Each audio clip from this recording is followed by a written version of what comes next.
All right, let's get started. Um, so thanks guys for joining us. My name is Leanne Valier. I'm the chair of the Erie Town Tree Board. And thank you for joining us for the town's 24th annual Arbor Day event. Of course, this year it looks a little different, of course, given our circumstances, but we're excited that we're able to do something. Couple housekeeping items, just keep muted. Looks like everyone is, but just to be mindful of your mute button.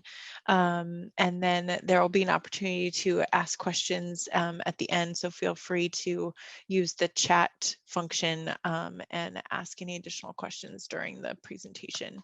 Um, so we have been a Tree City USA for 23 years, and there's a couple criteria to be a City USA, and a few of them are being or having a tree board rather, as well as holding an Arbor Day event. And typically with our events, we would have a presentation of our Tree City plaque, and we would add we have a new date that gets added. So that's a fun thing to have. But feel free to visit arborday.org to learn more about that organization. As part of our Arbor Day event, the Colorado Tree Coalition puts on a poster contest that's statewide for fifth graders. And so we had 5 schools this year participate, and the theme was celebrate trees in our community. And on the screen right now are the winners from each of the schools that participated. Each of the winners received a $50 gift certificate. And we actually just found out that Hannah from Black Rock placed second in the statewide competition. So that was very exciting. And if you go over to the Erie co.gov/Arbor Day website, there's a slideshow of all the posters that were submitted by the fifth graders, which is really fun. So congratulations to Hannah. Next, I'm going to turn it over to Patrick, who is our town forester. We're really fortunate to have him on staff and all of his knowledge. And so he's going to walk us through some important things for us to know about trees.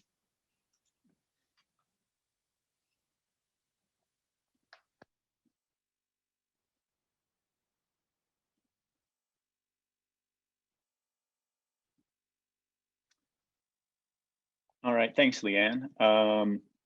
I thought we would just jump right into questions actually, and like kind of through this conversation, hopefully address, a wide range of tree stuff. So I noticed that Tamara has been tuned into this probably the longest. So I was wondering if she had a question that was already submitted or a concern or anything that I could address. Otherwise, I'll just start kind of going through these questions. So Tamara, if you have anything specific you'd like me to address, please Can speak you up. hear me?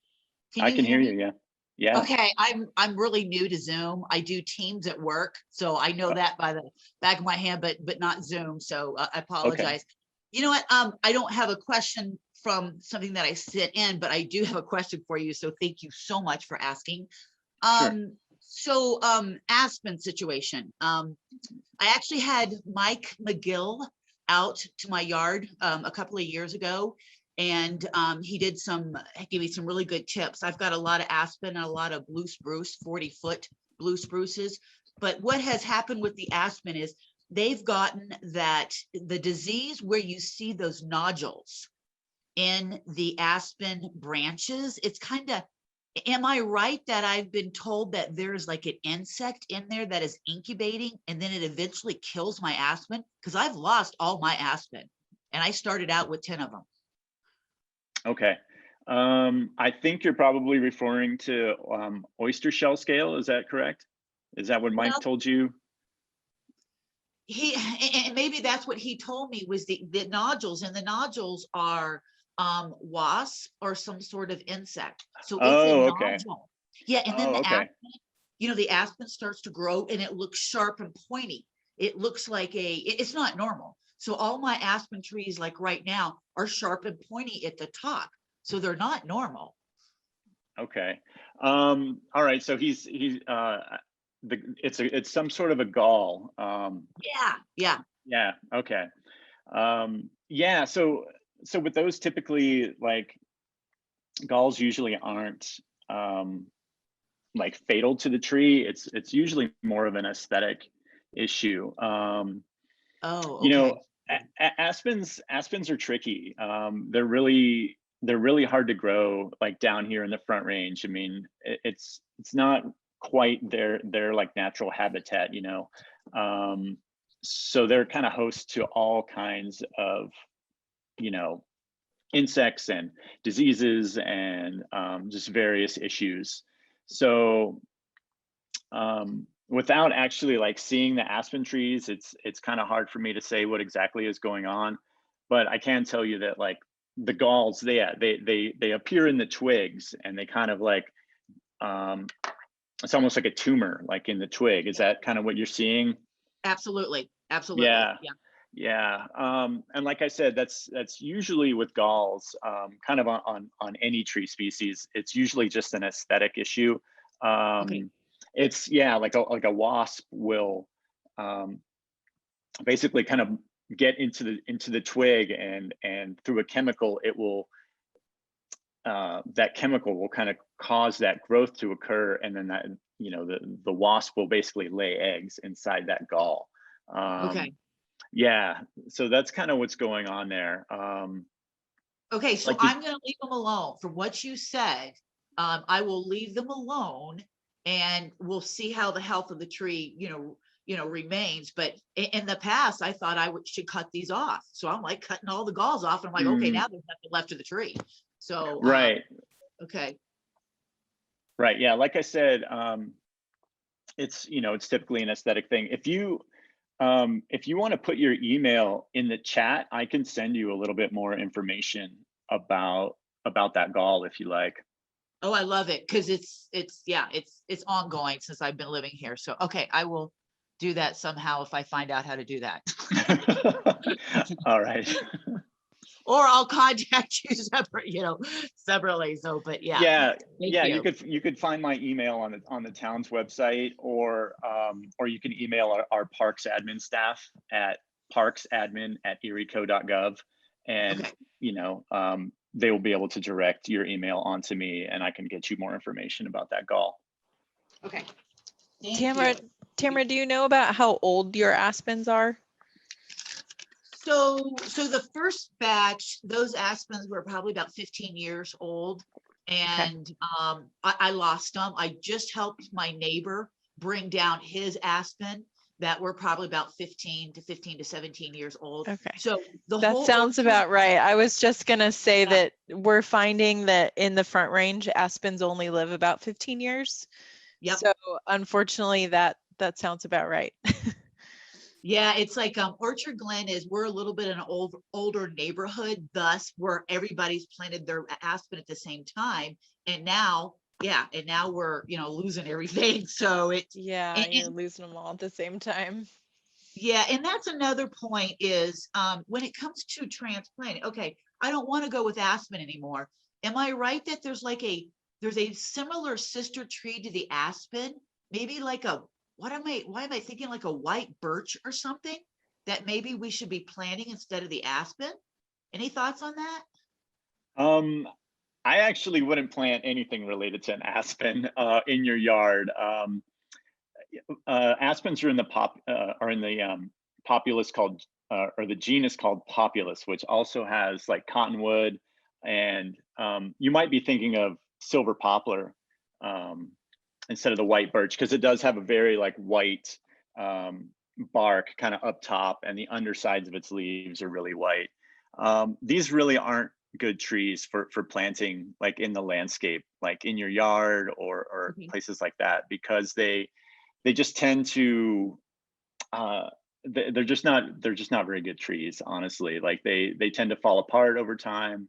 They require a lot of water. They're just not good trees to put in your landscape. So I don't think I would put anything like related to aspens. Okay, and I wrote down what you said, no populus and no aspen. So I won't do this anymore, that's for sure. I have what I have, but when it dies, I'm done. Yeah, Mhm. so, okay, thank you. On the town's website, we do have like a pretty comprehensive list of trees we do recommend for Erie. There's lots of ornamental trees, shade trees, evergreen trees that are proven to like do well in Erie, and would be totally appropriate to plant in your yard. So yeah, just I think if you were just to Google like town of Erie approved tree list, you'd be able to find it pretty easily. Okay, And it has like descriptions of the trees and like, kind of what size they get to and some other, kind of notable qualities about the tree. perfect, thank you. I will do that, and I've seen that you guys you do a great job at posting that information, so very much appreciate. Cool. All right, well, thank you, Tamara. Thank you guys, appreciate it. You bet. So I think Patty O is on and she has submitted some questions. So I think I'll start kind of addressing some of those. So my Medora upright junipers, originally dense and narrow, are now open and splayed. Do you suggest trimming back the branches to encourage growth inside and tighten up the shape? Unfortunately, like when junipers suffer like heavy snow damage, like what we got back in March, it's really hard for them to recover, like if at all. The only branches I would recommend trimming out are ones that are like actually broken.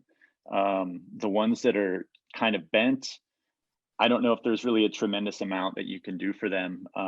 Maybe if they're younger upright junipers, you could potentially get some like bamboo stakes and try to tie the bent branches up, up against the bamboo stake to try to get them to kind of correct themselves. But usually when they get splayed open like that, it's really hard to get them to recover. Me and my crew just removed a few upright junipers at the Erie Community Center parking lot south of the tennis courts because they were badly damaged from the 2 feet of snow we got in March. And it just, there's really not a whole lot that can be done. So like I said, if they're young and kind of easily like staked, I would try that. But other than that, there's not a whole lot you can do.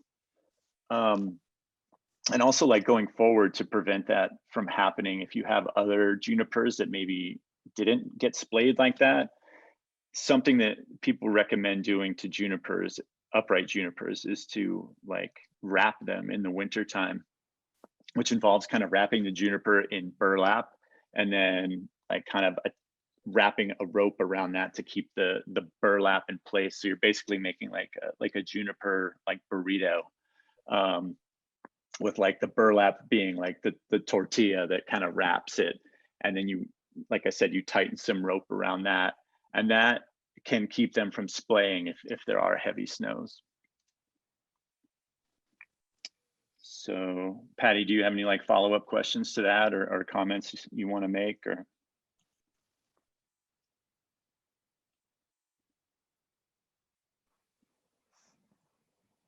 okay, we'll move on. There are some beautiful oak trees in my neighborhood that have nasty growths on the branches that I believe are called galls. Should we be concerned about this gall, and is there anything we can do to get rid of them? Kind of going back to the conversation with Tamara, galls are usually just an aesthetic issue. They tend to go for bur oaks if we're talking about oak trees, and you'll find like clusters of like small spherical galls just all over the tree. And it's the same sort of thing. There's a wasp that kind of makes a home in there. There's really nothing that we can do about them. There's really no way to treat them. I mean, you can remove them by hand, but if you have like a big tree, that's not really practical. If you have a smaller tree, yeah, you can potentially like, remove them by hand, but it's usually not recommended to do anything about them. It's just something we kind of have to live with. You know, and it really seems to only be like with the bullet gall on bur oaks. It really only seems to be an issue in Colorado. For some reason, I guess we just have a unique species of wasps that really likes those bur oaks for some reason. And there are some cultivars of bur oak. There's one called Bulletproof, which is supposed to be, you know, immune to the infestation that causes those galls, but I've seen like questionable sorts of results, you know, with the Bulletproof. Like they aren't quite so bulletproof. So again, yeah, there's really nothing we can do, and there's really nothing we do because it's because, like I said, it's just an aesthetic issue.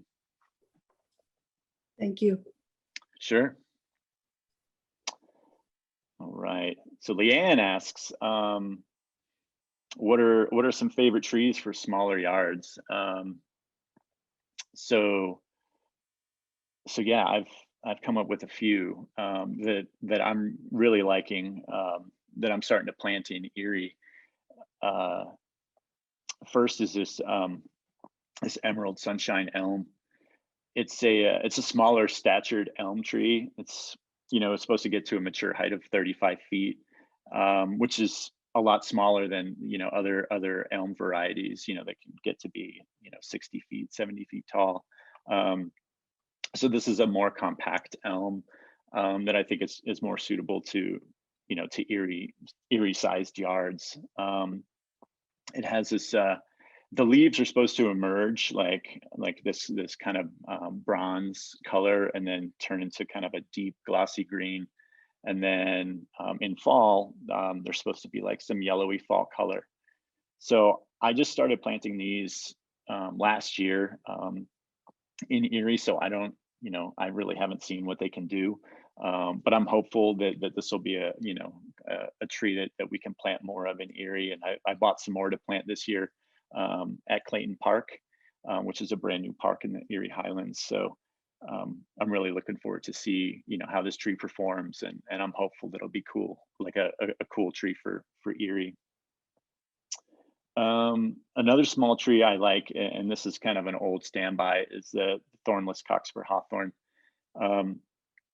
You know, again, a smaller statured tree, you know, certainly considered an ornamental.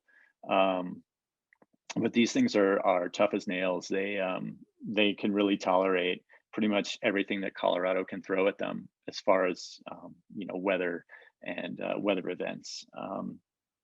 You know, they do super well here, and they're super reliable. So yeah, just like I said, an old standby. This is a tree I was just able to pick up, and it's going to be planted at Clayton Park in the Highlands again. Is this magnificent variety of Amromachia. Amromachias are pretty neat. Again, a smaller statured tree, mature height of 30 feet. These are cool trees, but they tend to be slow growing. And a slow growing tree in Colorado means it grows really slowly. But the magnificent is supposed to be a kind of a more vigorous growing tree, which means that, you know, it's going to grow faster than your typical Amromachia. So again, this is something that I'm hopeful will be a nice viable tree for Erie, especially in, like, you know, smaller yards, smaller backyards and stuff. And then let's see. This is like, I can't get to it, but anyway, there we go. 7 sunflower. This is another cool tree. It's a plant select tree, which means it's kind of been, you know, selected by folks who, you know, professional nursery people in Colorado who kind of designate plants as plant select because they're, you know, kind of proven to grow well in our harsh climate here in Colorado. And the 7 sunflower comes in like clump form, which means like multi-stem, or a tree form, which means single stem. I tend to find it more in the the clump form seems to be a little bit easier to find in nurseries. This is not like a widely stocked plant in nurseries because it's relatively new, and not a lot of people know about them. But it's a plant I really love. We have a few of them in Erie. We have a tree form one at Country Fields Park, which is doing really well. And we planted a few multi-stem at Lehigh Park. And there's just a super cool plant, really showy flowers. It has this cool bark that it's kind of like a peeling looking bark. Really cool tree. So these are some of the ones that I really like for small yards in Erie. Kind of, some different stuff, like, several of the ones that I mentioned are kind of new, not really widely planted. Can be kind of hard to get a hold of, but if more people keep asking for them and more people keep planting them, then they'll be easier to find in nurseries. So these are some of the ones that I like for Erie. Leanne, since you brought that up, do you have any follow-up or anything else you want to ask about these trees? No, thank you. That's great. I'm familiar with all of them except for the magnificent one. I've not heard of that species. So, but yeah, I was just curious what your favorites were. So thanks. Yeah, for sure. Yeah, I think of the ones I mentioned, my favorite is the 7 sunflower. I don't know why, I really think it's a cool tree. All right, so let's see. I don't know if there's actually anybody else online that asks these questions. So, is there anything you guys want to ask me? Like, while you've got me, otherwise I can potentially start talking about some of this other stuff.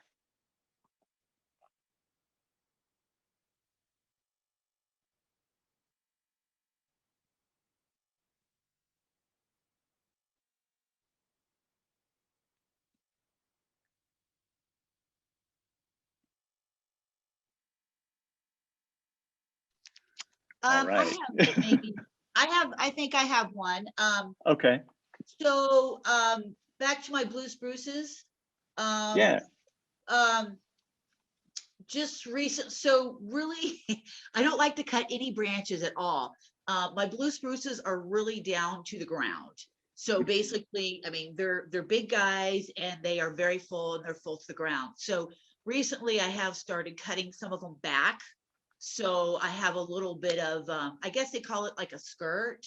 So really, to keep these trees healthy, I need to have like a 6-inch skirt where, yeah, the tree can get air, they can get light, I can get mulch under there. Because if I don't do that, these trees could develop diseases. Is that seem correct? Actually, blue spruces, I mean, kind of their natural growth habit is to grow way down to the ground.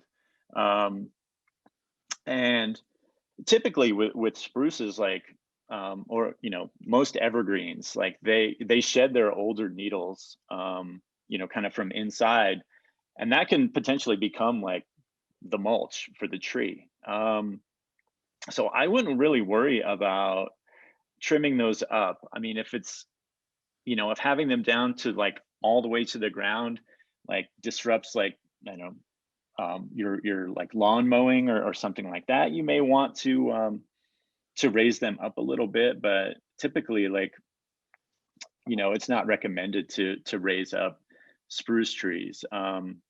If you wanted to raise them up a little bit, like you said, just a, Right. a few inches or something, that's probably fine. It's not going to, compromise the tree in any way. But sometimes you'll see blue spruces that have been raised up like several feet. That's bad. Yeah. Please don't do that. But if you're only raising it up a little bit, it's going to be okay. And if you like to keep mulch under there for like aesthetic purposes, that's totally fine. But like I said, like typically, evergreen trees, when they shed, they, kind of create their own mulch. Yeah, actually, so I have been doing the right thing then. I had some of the branches were so low, they were like to the ground. So I Mhm. have done that. I feel like uh, I feel like they're getting better and healthier. I was really worried last year, and some guy was doing some pruning in the area, and he came over and he shared. He's like, "Oh my God, I'd love to get hold of your yard." I go, "Well, no, you're not." You know, and I went ahead and started doing it, so I'm happy with it. But I think from what you said, I'm gonna stop. I'm not gonna like be more go extreme or do any more than I have to, because I think I've done just enough. I've left that. I've got all the dangerous one low lying, but Okay, yeah. So I appreciate that confirmation, because there's been a sure. lot of argument over that cut, not cut. I'm like, no, I don't want to cut. Yeah, yeah. Yeah, and spruce trees in particular they're like a fairly shallow rooted tree. And if you raise them up too high, you're basically creating like an umbrella. And if you get like a strong enough wind, like spruce trees can go over fairly easily. So it's best to keep the canopy of that tree pretty low to the ground, just so you're not creating like that umbrella. Okay, good point. Good point. I got hit by that, one of my blue spruces when we had remember the microburst about 6 years ago, that microburst. That's why Mike came out. One of my Oh, trees okay. was uprooted, and he actually, yeah, he'd be surprised that this tree that he looked at actually made it, because Mm, it literally was uprooted, and he thought it was one of the major roots. And sure enough, he's sitting up there still to this day. I brought it back with stakes and everything, and you're right. He was short rooted, and that microburst brought him back up, but we brought him right back down, and he's still living to this day. So, good. I'm glad to hear that. Sounds like you're a really responsible tree owner, Tamara. So thank you for that. oh well, that's my hobby, is this yard is and all this stuff I've got. So yeah, but no, that's why I appreciate your help. So thank you. And then Mike, Of course. has Mike moved on? He actually moved up. So he is Oh, good. yeah, he's the Parks and Open Space Division Manager. I took over his position about a year and a half, 2 years ago. Okay. So he's basically my boss. So yeah, um, Hey, tell him hi. Tell him I will. Tamara from the Blue Spruce microblast lady said hi, and tell him that tree is doing wonderfully thanks Okay. to him. And then he got me water, and we did buckets. We put buckets of water, and then you put a hole in your bucket and you let it kind of seep in naturally. So we did, it was like a whole year of health and welfare for this darn tree. And sure enough, Nice. I followed all his instructions, and it's doing very well thanks to him. Oh, I was That's awesome. panicked. Oh yeah, because this is a big tree. Yeah. Hmm. So, but oh good, thank you. Tell him hello. I will. I'll pass that along for sure. I'm gonna shut up. I talk too much. You're fine. Um, all right. Let's see. Well, tree board, are there any questions in the Ask the Forester thing that you're particularly curious about that I could address, and maybe questions you guys get asked or anything or?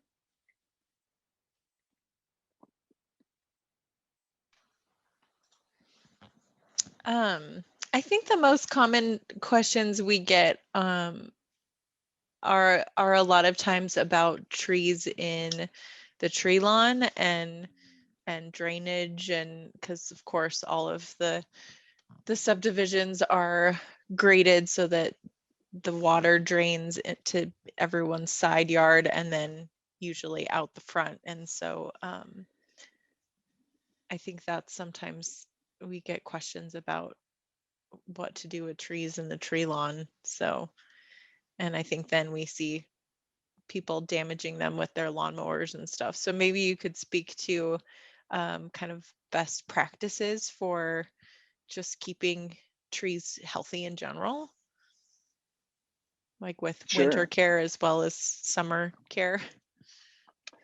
Yeah. So I'll start with you mentioned mower damage and stuff. So yeah, mulching trees is so beneficial in a bunch of ways. one of those ways is keeping mowers and string trimmers away from the trunks of trees. So I always recommend, having a mulch ring around the base of the tree, and it doesn't have to be, a super big mulch ring. In the town where we're mulching trees in parks, we tried to go like 2 to 2.5 feet, like from the trunk all the way around. So you'd wind up with a mulch ring that's maybe 4 to 5 feet in diameter. And that's plenty, even for bigger trees, just to have that like 2 to 2.5 foot buffer all the way around. Yeah, just it keeps the mechanical damage like really low. People aren't running mowers or string trimmers into their trees if there's that mulch ring. So that's like 100% like something I recommend for any tree is mulching. Another thing that I see a lot of people not doing in Erie, and I guess kind of in general, is winter watering. Winter watering for new trees, but also for more established trees is really important. And with like the winter watering, if a person can get out in their yard and water their trees during the winter, like once a month even, is does a lot of good for the health of trees. Typically on days that where it's like 40 degrees or warmer are the days to water. You don't want to water when it's 10 degrees or 20 degrees outside, but if it's like 40 or above, that's like the perfect day during the winter to water. We can't really rely on the moisture we get from snow, because it really doesn't amount to a whole lot of moisture. So that's why winter watering is super important. And I would suggest probably like 5 to 10 gallons of water per like inch of like DBH. So if you have like a 10-inch diameter tree, you might be needing to put down like 50 or 100 gallons of water on that tree, but that will definitely just help that tree, remain healthy over the winter, especially when we have some drier winters. So, yeah, and pruning, pruning is a super important thing. I tend to like to prune in like late fall and the earlier part of the winter. After the leaves have fallen off, obviously it makes it a lot easier to prune. You don't have quite as much material to deal with because there's no leaves on the trees. You just have kind of the woody material to deal with. And for like residents doing pruning, I'd really only recommend kind of like bare minimum sort of pruning. If there's clearance issues, things like that, getting into things like structural pruning might be a little bit advanced for a lot of homeowners. But if there's a tree that's blocking the street or the sidewalk that they can remove and kind of clear that obstruction, then that sort of pruning is totally fine and totally within the grasp of homeowners. Another thing is like wrapping trees. Actually, if people have younger trees, trees that are only a few years old, and especially trees with thinner barks like lindens, maples, things like that have pretty thin bark, I would definitely recommend wrapping the trunks for the winter to kind of prevent sun scalds from happening. I think you can get tree wrap at Jack's or something, or you can order it from Amazon. It's kind of like a 4-inch wide, like kind of corrugated like paper, and just wrap it from the ground up to the first set of branches. And the rule of thumb is leaving those on, or leaving the tree wrap on, from around Thanksgiving till around Easter. So it's kind of easy to remember when to put it on and when to take it off. Again, just for younger trees, once trees start to kind of, develop that, that rough bark, it's no longer necessary to wrap trees. But for newly planted trees, and especially like the thinner barked trees, like I mentioned. It's definitely, you know, it's a inexpensive way to kind of just kind of prevent something that can be potentially really damaging to trees. As far as things like fertilizing, I generally don't recommend fertilizing unless there's an issue, unless you notice like a nutrient deficiency. In Erie, a lot of maples, like particularly autumn blaze maples, are prone to iron chlorosis, and that shows up as like yellowing leaves. So if people are noticing that they have like a nutrient deficiency, like the yellowing leaves, like I mentioned, then I think fertilizing is in order, and you would do it for iron chlorosis. At least you would do it in the following spring, before the leaves emerge. You're basically injecting like you know, water mixed with iron into the soil, so that iron will become available, and that's a necessary nutrient that those trees need to make, you know, nice green leaves. It's probably, you know, important in the production of chlorophyll or whatever, the green pigment in leaves, but that's what the deficiency usually is with those autumn blaze maples. It's iron, and sometimes it could be manganese. So usually when trees get treated, there'll be a combination of iron and manganese, just to kind of cover all bases of those yellowing leaves. But as far as just like fertilizing its general care, I really don't recommend it. I just, and I think like most people, most arborists don't really recommend it unless, like I said, you actually see evidence of a problem. So But, you you wouldn't know, recommend those tree stakes or tree, you know, things they pound into the ground? no, Okay. not really. Not really. I wouldn't either, but it doesn't seem You like they break down very fast. Yeah, you know, the thing I noticed about Erie soil in particular is that there's not much organic matter in it. So a thing that people can do is, you know, if they're creating mulch rings around their trees, like something they can do before they put the mulch down is to actually get some compost and put about a 2-inch layer of compost down. And then put the mulch back on top of that, because that will start to introduce organic matter into the soil, and that can help with, you know, with nutrient issues. I mean, it wouldn't eliminate like iron chlorosis or something, but it you know, when that organic matter gets into the soil, it just creates a healthier soil. More nutrients are available to the trees, and it also creates like, you know, kind of a habitat for you know, beneficial insects and things like that in the soil. It just creates a healthier soil.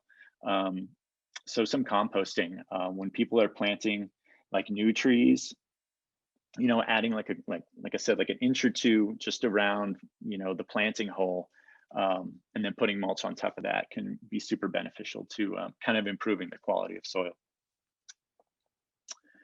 Trying to think of other tree maintenance things that are common. We've covered mulch, watering, pruning, tree wrap. Yeah, I mean, I think that covers it for like basic stuff that homeowners can do to help out their trees. I can share something that you were talking about the maple. So Yeah. my maple, just like you said, was going a little yellow and looking a little sticky. So for the last 3 years, I've dedicated to doing the Ironite. So Okay. twice a year doing Ironite. You can buy it at Lowe's. I think I got to go get some more. It's like $22 a bag for 15 pounds. And it is incredible the difference in my maple tree compared to my neighbor's maple tree, just by getting out there and spreading Ironite all around the base of the tree. And then also I go into the yard. But if it wasn't for doing that, I think the maple wouldn't be looking as good as it is. And yeah, those tree stakes, the injections, my dad did an injection for his maple tree because his tree was really bad and it did help.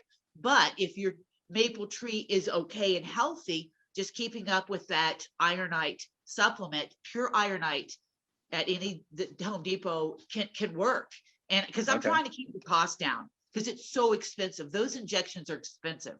Yeah. So I had to come up with some solution, and it seemed to work.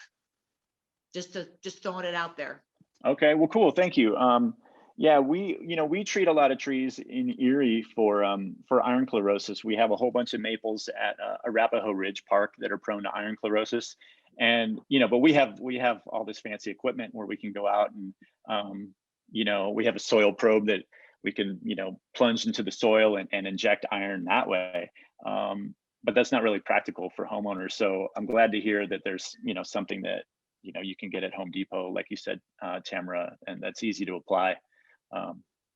So cool. Thank you for sharing that. Yep. Yeah. And hopefully that would help her. I know there was a lady on there individual. And then too, can it go into, so this is more of your maples, even putting it on, I've been doing some crazy stuff with my conifers. I've been putting grass fertilizer on my conifers. And I've also noticed a kind of a healthier look to all the other plants just because of grass fertilizer. So yeah, tried some crazy stuff out here. Well, I mean, grass fertilizer, it probably contains a lot of nitrogen, and so putting that on any plant, whether it's grass or a tree, is gonna result in some improvement.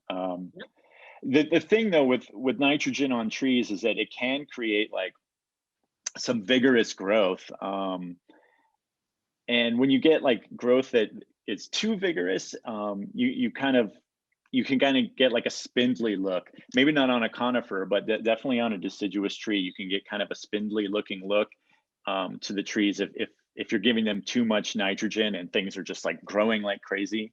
And when you have this like very vigorous growth, that growth is not as structurally sound as kind of the more normal growth of a tree that kind of gets woody. It's very, very tender and like I said, just spindly. And so I would maybe be a little bit careful about applying too much nitrogen to trees, because you don't want to get like that like super vigorous growth, because that, like I said, can compromise like the structural strength of the tree and the branches. So good. Okay, that makes good sense. So twice, just maybe twice a year, that's it. No more than twice a year should be, enough. Yeah, I mean, and if you're noticing that you're getting like that very vigorous growth, then maybe ease back on your treatments. Okay, once a year. Okay, that's a good idea. I'll have to keep that in mind. It does make sense. Absolutely does. They were just so sicky. Everybody was just especially the conifers, and then putting that on there, incredible the difference. So yeah. But now that they're healthy, you're right. Maybe I back off because I got them healthy, but I want to keep them healthy. So, just want, so no, very good. Thank you. Of course. Yeah. Hey, Patrick, I thought of another question. Sure. Is there anything you can do when a tree starts to sucker? Because I know, you cut the suckers off, but then they just come back like worse. So it's happening, of course, on my Chanticleer pear. It's not my crabapple, actually. It's my pear, and then my service berries, my clump service berries are like suckering and shooting like crazy. So I don't know if is there anything you can do besides cutting them off and then just continuing to cut them off for life? Not really. Okay, I didn't think so, but I thought I'd ask. Yeah, you can add that to the list of just like regular maintenance for some species of trees. We have part of our maintenance during the summer is going around to every park and cutting suckers, and it's just something that we do. We've tried some products that that we spray on the suckers once they're cut to kind of keep them from coming back, but I haven't really noticed that they're actually worth it. So yeah, just keeping a sharp pair of pruners around, and just, just kind of accept it and be like, this is just going to be something that I do to this tree. Okay. So That's yeah. that's where I was, but I wanted to just double check. Yeah, and certain species of trees are more prone to suckering. Um, yeah, pear is one, crabapple, um, serviceberry, like you mentioned, choke cherry. Oh my God, choke cherries are probably the worst. But yeah, just kind of make it part of your regular maintenance. Okay, thanks. Yeah, definitely do not spray weed killer on them. Some people do that, and it's No. bad. Yeah. Very bad. I'm anti any chemical that's not a Okay. natural chemical, so Okay. my dandelions have started popping up. I need to go pull them. Yeah, I noticed that they just kind of came out of nowhere. I know. Yeah, which is what they do. All right. So just kind of looking at these questions, since Colorado soil is quite different for many of us, talk a bit about tree fertilization. I think we kind of addressed that.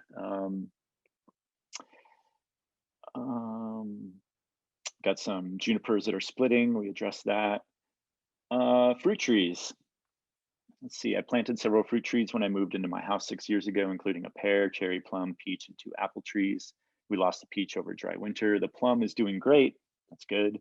The other fruit trees have barely grown in 6 years, which tells me they are not happy. What could be stunting their growth?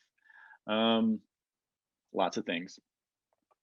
Too much water, not enough water, not being planted well, probably being planted too deeply, which is a super common problem that I see a lot. So tree board, this is another thing you guys can please keep in mind if people are asking you about tree planting. It's just planting depth is so important to the health of a tree, and I'd say most people just plant trees too deeply. They bring them home from the nursery and just dig a hole, plop it in, and forget about it. But this is a super common problem that I see when I do tree consultations for people, is trees just planted too deeply.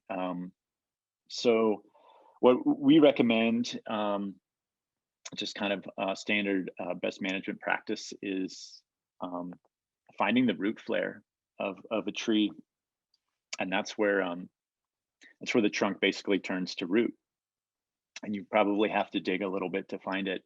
With containerized trees, it's generally a little bit easier to find. With B&B trees, it can be much harder to find. When B&B trees are dug in the field, a lot of soil can get kind of piled on top of that root ball, like kind of further burying that root flare. So when people are planting some trees, it's really super important to find that root flare, and it's where you hit that first major root. Like you might find some like kind of spindly little roots coming off. That's not the root flare. It needs to be like a really dramatic change from trunk to root, and planting that like an inch or two above like the surface level. That's really where you want your tree to be as far as height goes. And it takes a few extra minutes when you're planting your tree to find that root flare, but it just will do so much for the health of the tree long term. Not just the health of the tree, but also like the stability of the tree. I mean, architecturally, that root flare needs to be at soil level to help kind of create like a nice buttress system to hold that tree up. If that root flare is below the soil level a few inches, you're not really going to develop those strong supporting roots to hold that tree up once it gets big. So that would be my guess to answer this question about stunted fruit trees, is that they were probably planted too deeply. If it's not a planting issue, it's probably a watering issue. Like I said, too little or too much. I know some neighborhoods in Erie you know, the drainage is not so great. Vista Ridge is difficult for trees. Flatirons Meadows is difficult for trees because of drainage. So it could be that they're sitting in too much water, which is another common issue I see in Erie. So, you know, in order to really answer this question, I'd have to go out and take a look at these trees, but those, just kind of based on my experience, are some of the things that contribute to stunted growth. It's just, you know, planting depth and water issues.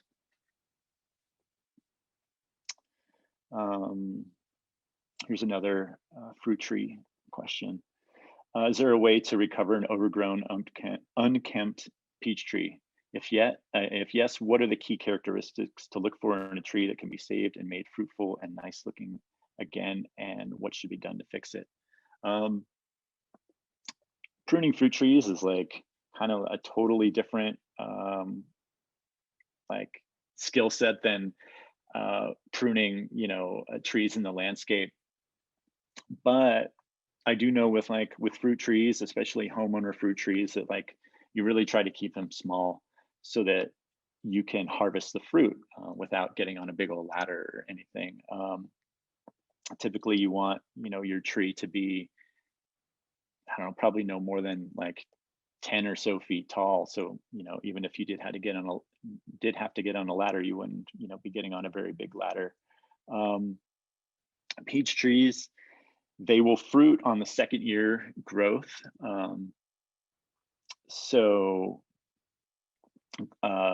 You know, growth that's growing this year will fruit next year. So you kind of want to prune your tree. Well, first, with any tree, you want to take out like damaged branches or dead branches. But with fruit trees, like I said, you kind of want to prune so that they're small, and you want to prune so that that newer growth like stays within reach of somebody who's standing on the ground. You know, if you have an unkempt peach tree, that usually means that the newer growth is going to be way out on the ends of the branches, and the tree could be very tall by now. It could be, you know, 15 feet tall, which would be way out of reach. So the first thing that you would want to do is do some severe pruning to make that tree much smaller. And peach trees are also kind of pruned into like a V shape, like where the center is kind of free of branches, which is completely opposite to how we prune like trees in a park, for instance, where we try to create like like one main leader. This is kind of the opposite. We're creating like a V of like 3 to 5 kind of main branches that make up that. I guess it's more of a cone. So yeah, there definitely are ways to recover an overgrown, unkempt peach tree, but it would involve like a lot of severe pruning to begin with, to get that V shaped, and to also to bring down the older branches so that the new growth that's coming off those branches is much closer to the ground, so that when it does fruit, you can, you know, pick that fruit without being on a big old ladder.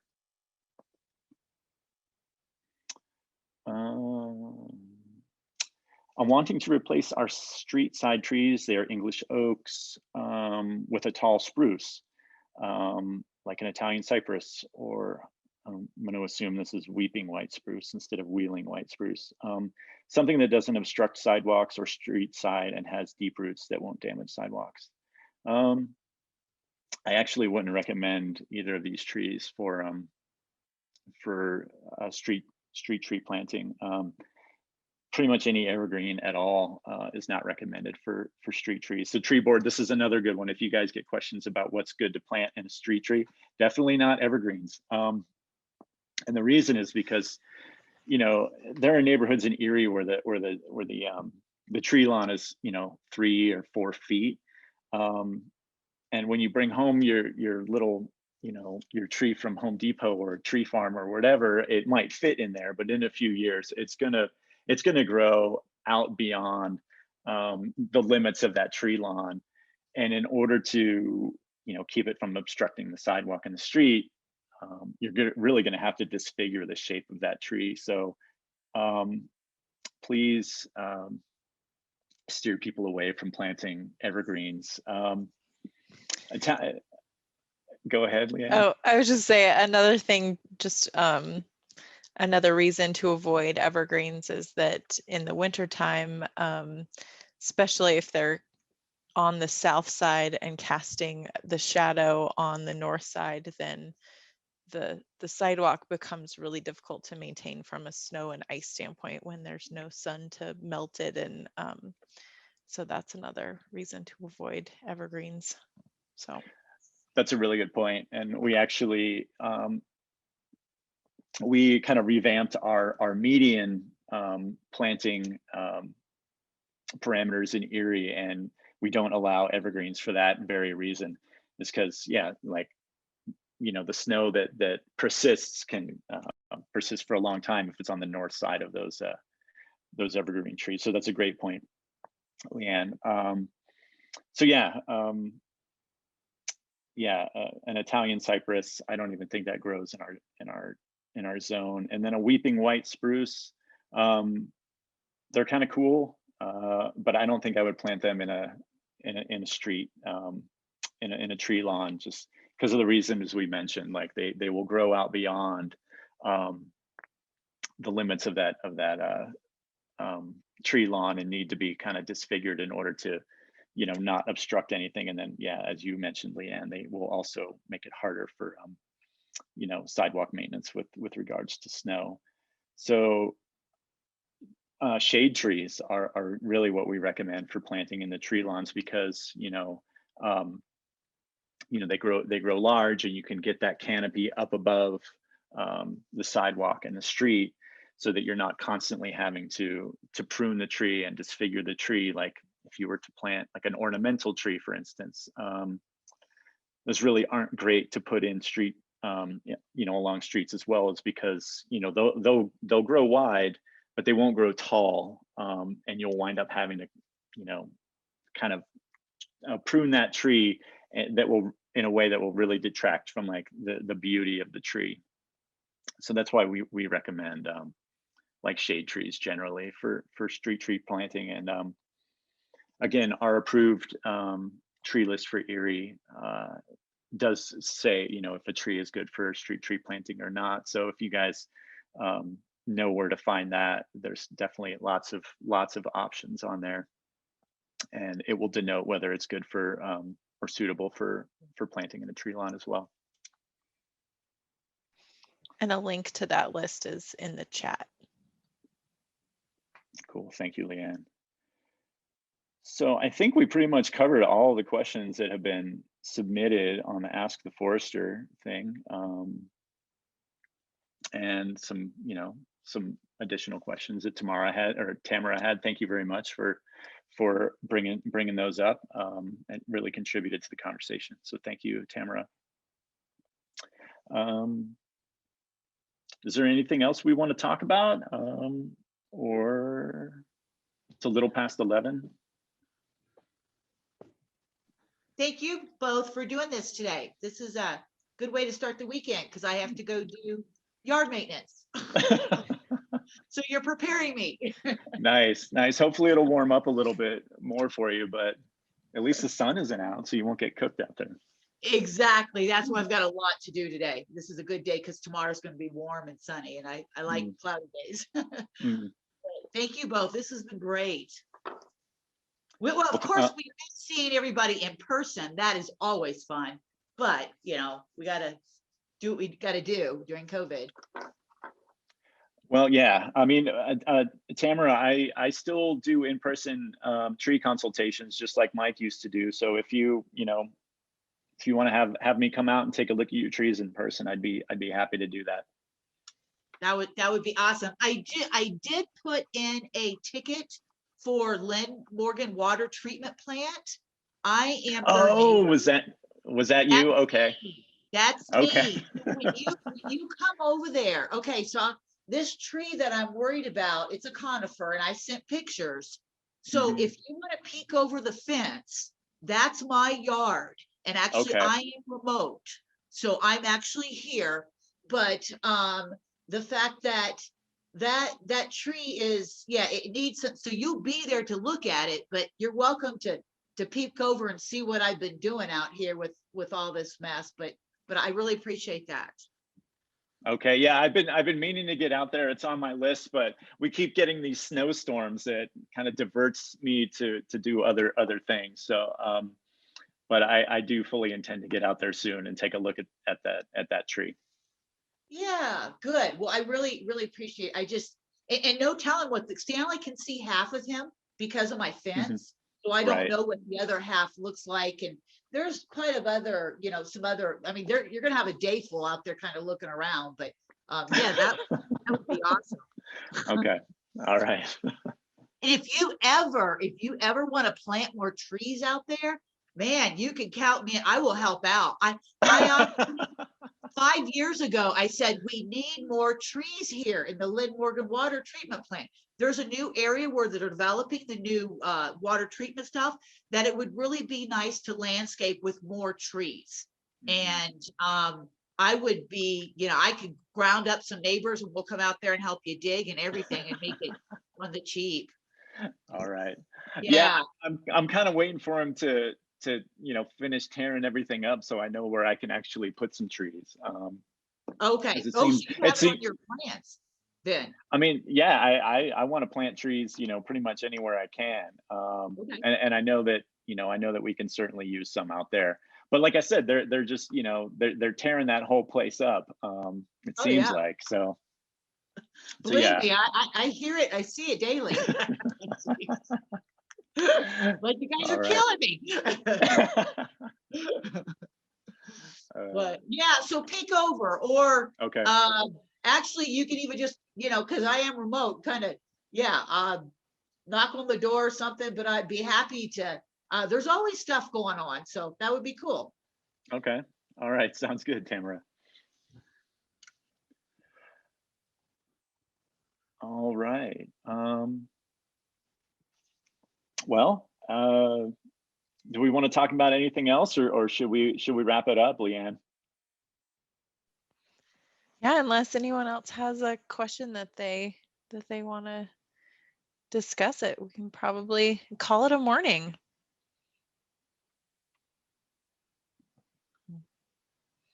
Well, thanks, Patrick, for your time, and we'll find out, since this is recorded, we'll find out if this is going to be posted anywhere, or for people to go back and listen. I'm sure the Erie audiovisual folks can edit it down so that the first 10 minutes are are cut Right. out. Right. But yeah, I think it's been a great conversation, and thank you for your time this morning. Of course. Thank you, Leanne. Patrick. Thank you. You're welcome. Right. All right. Thanks, guys, for joining us. Thanks, See you guys Leanne. later. Bye.